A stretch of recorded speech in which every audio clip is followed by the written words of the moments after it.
আপনিও কিনিলেন? কিনেছেন মানে?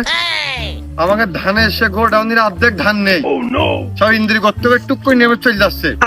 গ্যাস বড়ি দিচ্ছি, কত জিনিস কোনোটা কাজ হয় না। আপনি বললেন যে খালি ওষুধ নিয়ে দিয়ে মুখ আটকায় দাও, কাজ হয়ে যাবে।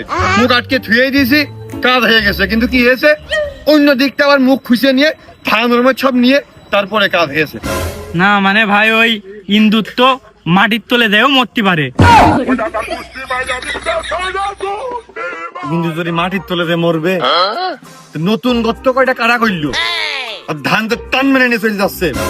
জায়গায় বসে খাওয়া, জায়গায় বসে মানে ফ্ল্যাট বানিয়ে নিয়ে যাক কোথায়।